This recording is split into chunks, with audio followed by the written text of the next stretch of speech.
पाहणार आहोत 100 महत्त्वाच्या घडामोडी महाफास्ट स्वरूपात।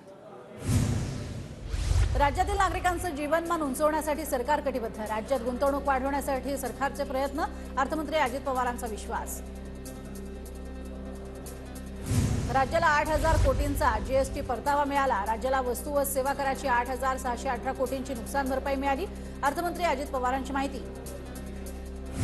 अयोध्या आणि श्रीनगरमध्ये महाराष्ट्र भवन बांधणार, अर्थमंत्री अजित पवारांची घोषणा। पुण्याच्या जुन्नरमध्ये शिवसंग्रहालय उभारणार, अर्थमंत्री अजित पवार यांची घोषणा। तर 11 गडकिल्ल्यांना जागतिक वारसा मिळण्यासाठी प्रस्ताव पाठवला, अजित पवारांची माहिती।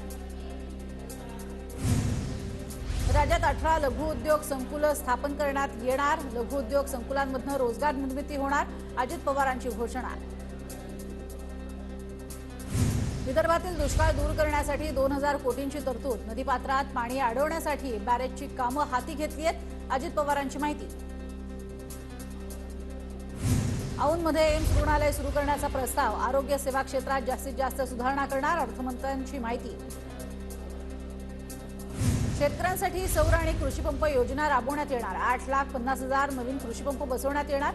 तर शेळी मेंढी वराह योजनेअंतर्गत 129 प्रकल्पांचा प्रस्ताव, अर्थमंत्र्यांची घोषणा। पाणीपुरवठा विभागाला 3,875 कोटी रुपये, 1 कोटी नळ जोडणीचं उद्दिष्ट, अजित पवारांची घोषणा। केंद्राच्या बजेटमध्ये रेल्वेसाठी 15,554 कोटी रुपयांची तरतूद, राज्यात 6 वंदे भारतची रेल्वे वाहतूक सुरू। तर सोलापूर धाराशिव रेल्वे मार्गासाठी भूसंपादन सुरू असल्याची अर्थमंत्री अजित पवारांची माहिती। 19,900 कोटी रुपये बांधकाम विभागाला मिळाले, अर्थमंत्री अजित पवारांची घोषणा।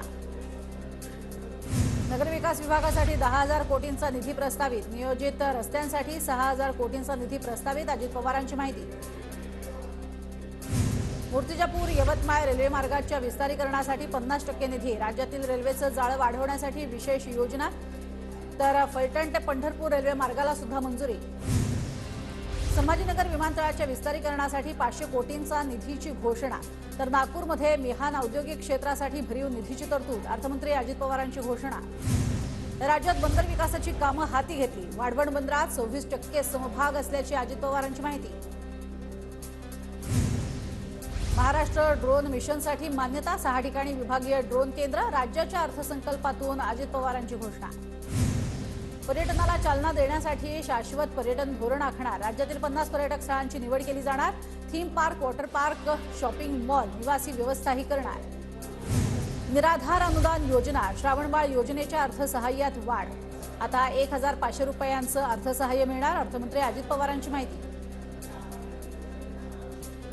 ऊसतोड कामगारांसाठी अपघात विमा योजना लागू, राज्याच्या अर्थसंकल्पातनं घोषणा। 2023 पासून लेक लाडली योजना सुरू, तर महिलांना पिंक रिक्षा उपलब्ध करून देण्याची योजना प्रस्तावित, 5,000 पिंक रिक्षा देणार, अजित पवारांची माहिती। पशुसंवर्धन विभागाला 500 कोटींची तरतूद, अंगणात आणि अंगणवाड्यांना सौर ऊर्जा पुरवणार, अजित पवार यांची घोषणा। राज्यात 200 सिंचन प्रकल्पाची कामं सुरू, विदर्भातील सिंचनासाठी 2,000 कोटींचा निधी मंजूर, अर्थसंकल्पात अजित पवारांची घोषणा। ग्रामविकास विभागाला 9,280 कोटी रुपयांचा निधी मंजूर, तर गृह परिवहन आणि बंदरे विभागाला 4,094 कोटी रुपयांचा निधी, अर्थसंकल्पीय अधिवेशनात अजित पवारांची घोषणा। प्रत्येक तालुक्यात 1 शववाहिका उपलब्ध करून देण्यात येणार, संजय गांधी निराधार योजनेत 1,000 वरून 1,500 पेन्शन दिली जाणार, संत गाडगेबाबा महामंडळ स्थापन केलं जाईल, अजित पवारांची माहिती। प्रत्येक जिल्ह्यात 1 लाख महिलांना रोजगार उपलब्ध करून देणार, अंगणवाडी सेविका आणि मदतनीस यांच्या पगारवाढीसह 14,000 पदं भरण्यात येणार, वित्तमंत्री अजित पवारांची माहिती।